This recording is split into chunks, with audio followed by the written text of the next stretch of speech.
YHWH Bless. This is Asaya ben Yisrael, the iconoclast, and I'm with Yah our righteousness. This will be the beginning of a series that's going to be titled The Messenger. In this series, we'll be looking at the defining characteristics of the messenger prophesied by Yah that he would send before his return, before the great and dreadful day of Yah. It's important that we start off with a bit of clarity, and it's important that we're able to discuss objectively, rationally, and logically the scriptures pertaining to the messenger. Number one, we have to suspend judgment. I'm of the understanding and or opinion that many people, because they don't have an understanding of the word of Yah and they are caught in idolatry in the New Testament, and they have various stumbling blocks placed in their paths, that they are unable to grasp reality, and they hold a mythological viewpoint. For example, in the New Testament, the Book of Idolatry, you will be told that the messenger was John the Immerser, John the Baptist, when Israelites have never ever been baptized. Baptism is an Egyptian concept, an Egyptian idolatrous concept. You cannot get into water, immerse yourself, and come out a new person. That's nonsense. If that was the case, then every time anyone took a shower or a bath, they would come out a new person. So it's absolute rubbish. The other thing that's a stumbling block to many, many people is they do not have an accurate grasp on historical data. Their knowledge of history only goes back so far, and especially in this Babylonian system, they haven't been taught world history, they've been taught American history. So their history extends for about 200, maybe 300 years, if that long.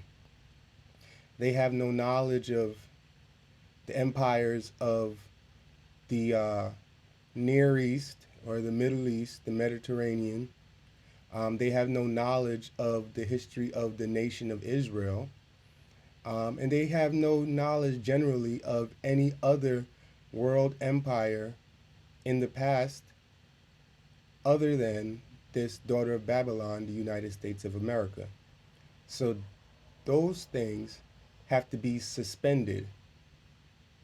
Another thing that has to be utilized is critical thinking.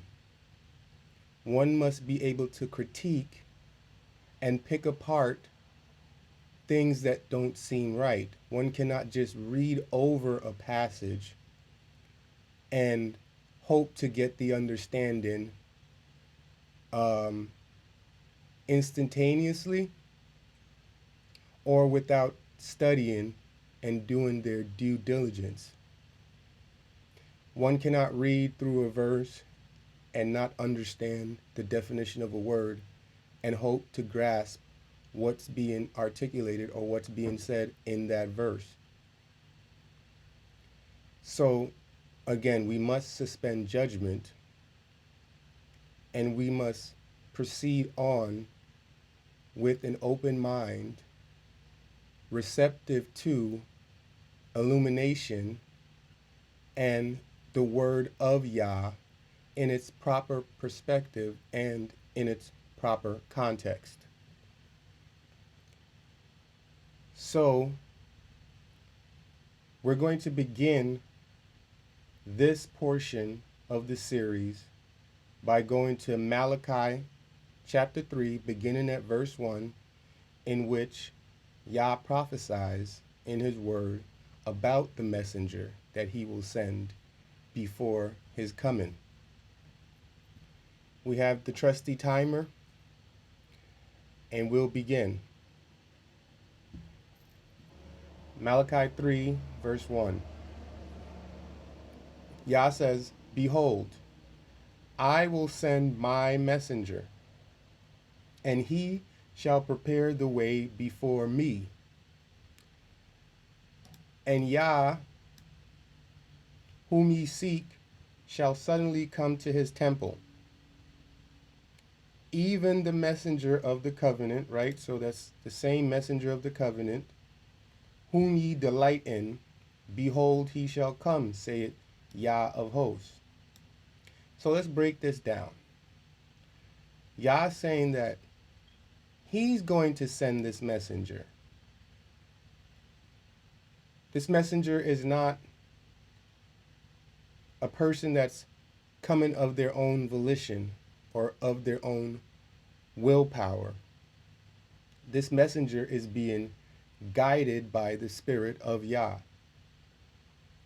And then Yah continues, "And he, the messenger, shall prepare the way before me." What way?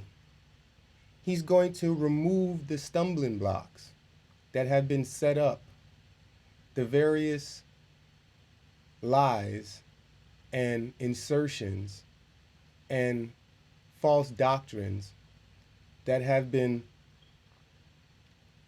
inserted into the word of Yah to cause us to stumble, and the various things that have been overlooked. And then it says, "And Yah, whom ye seek," right? Those are the ones of us today that are seeking and searching for truth, righteousness, equity, peace, and all of the things that rest with Yah, he who creates. "And Yah, whom ye seek, shall suddenly come to his temple." Now we understand that the third and final temple has yet to be built. The Edomites over in the land of Israel, calling themselves Israelis, persecuting the tribe of Ephraim, the so-called 10 lost tribes, which are really Israelites, but they call them Palestinians. They have not endeavored to build the third temple, and they are unable to build the third temple because they are not the people of Yah. They are not Israelites.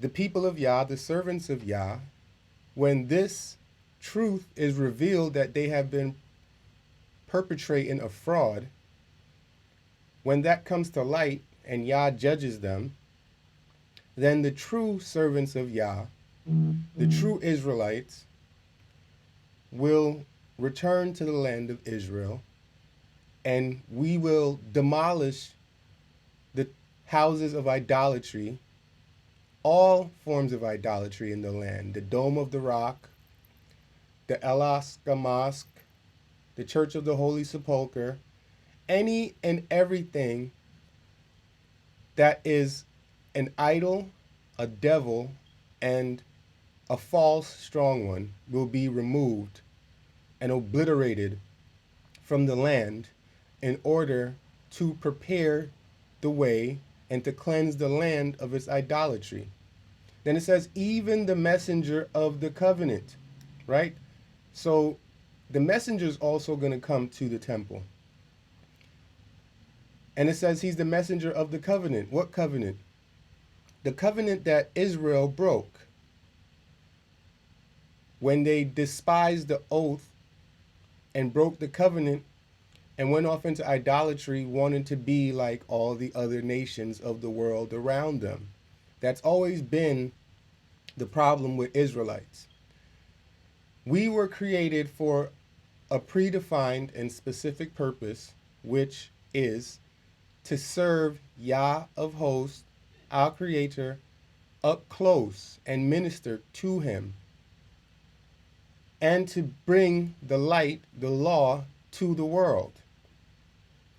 But the nation of Israel, in its immature, infantile, juvenile stage, decided, like most teenagers and most infants and juveniles do, that they want to be like everyone else around them. So they went astray from the law of Yah and engaged in all manners of abomination, idolatry, adultery, murder, deceit, theft, false judgment, you name it. An Israelite can claim it. Right? Even the messenger of the covenant whom ye delight in. Right? So many people are going to be delighting in this messenger because it's going to be a time of chaos, and this is going to be the only way to usher in the era of everlasting peace. Yah says, behold, he shall come. For sure, 100%, you can take it to the bank. It's a guarantee that this messenger is going to come, saith Yah of hosts. Yah goes on in verse 2. But who may abide the day of his coming, and who shall stand when he appeareth? For he is like a refiner's fire, and like fuller's soap. What is Yah saying? When this messenger appears, who's going to be able to stand? Who's going to be able to take what's being said and the message that's being delivered when this messenger appears? Because everyone is already walking in the desires of their hearts, and they don't want to be told anything. People usually say, you do what's right for you, and I'm going to do what's right for me. Well, that's not the way it is. That's not the way it goes. Everyone has to do what's right. And there's only one way of righteousness, and that is the way of Yah, he who creates. So who's going to be able to abide the day of his coming? Why is that question asked? And who shall stand when he appeareth? Right? Who's going to be able to withstand the word coming from the messenger? Because the word is fire. Who's going to be able to withstand the purification? Yah says, for he is like a refiner's fire, right? When they melt down metals in order to refine or purify them, it's a very high temperature of a flame of fire that's used, right? So who can stand this fire, this word that's coming? And says, and like fuller soap, right? Like a strong soap that washes and purges and purifies and cleanses. So who's going to be able to do this? Verse 3 of Malachi Chapter 3. And he, the messenger, shall sit as like a refiner and purifier of silver. And he shall purify the sons of Lewi, and purge them as gold and silver, that they may offer unto Yah an offering in righteousness. So what's Yah saying here? Just like a refiner and purifier of silver sits and does their work, silver representing the truth,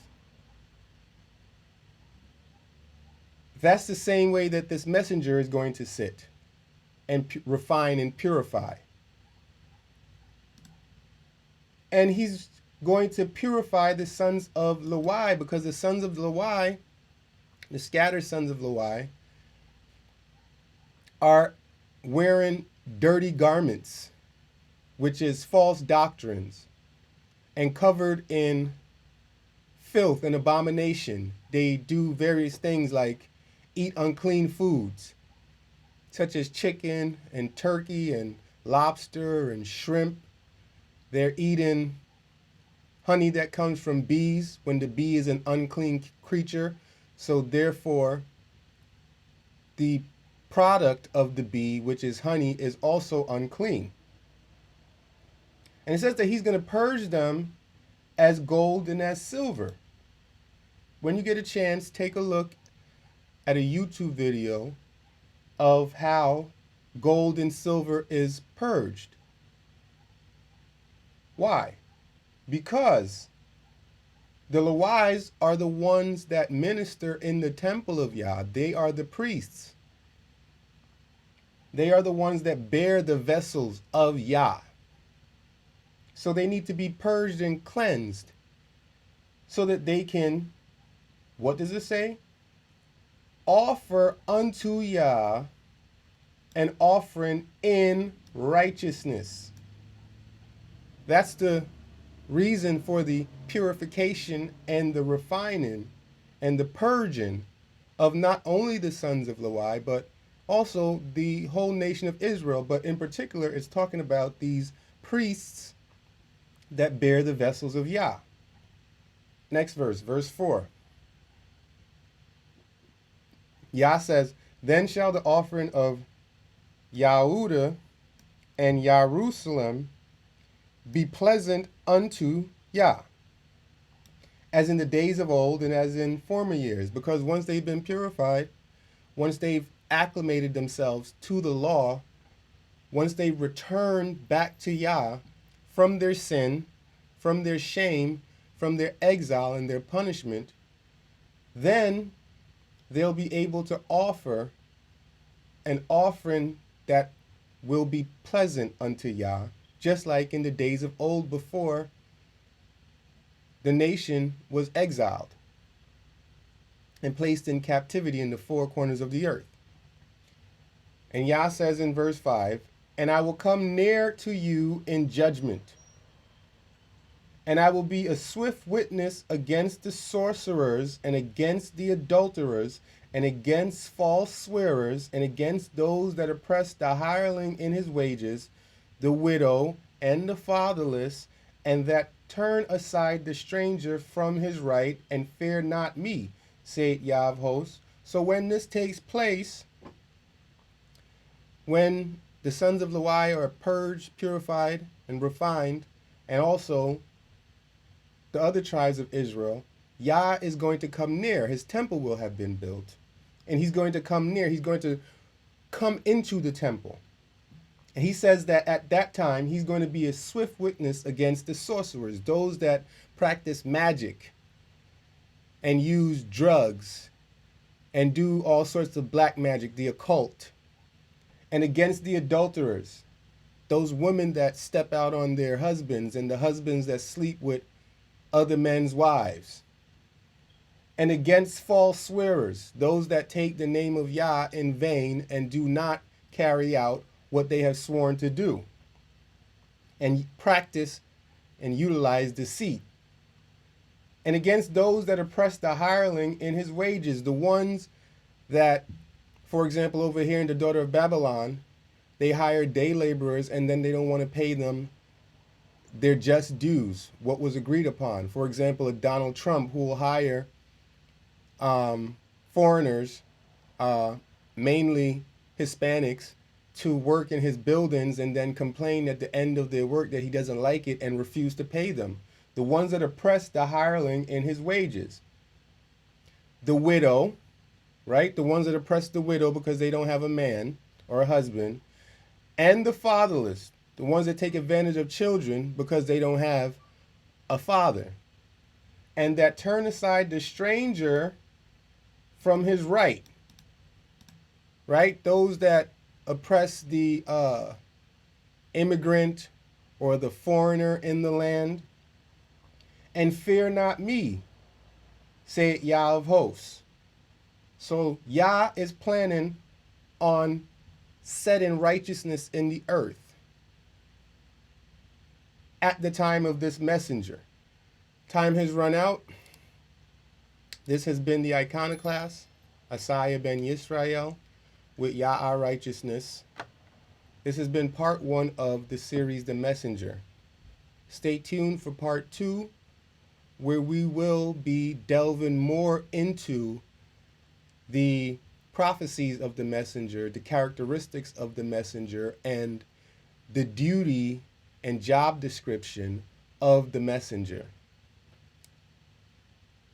If you found this video to be informative, hit the like button. If you want to hear more content like this, hit subscribe and hit the bell. If you have a question or comment, feel free to drop it below. Peace and Yah bless.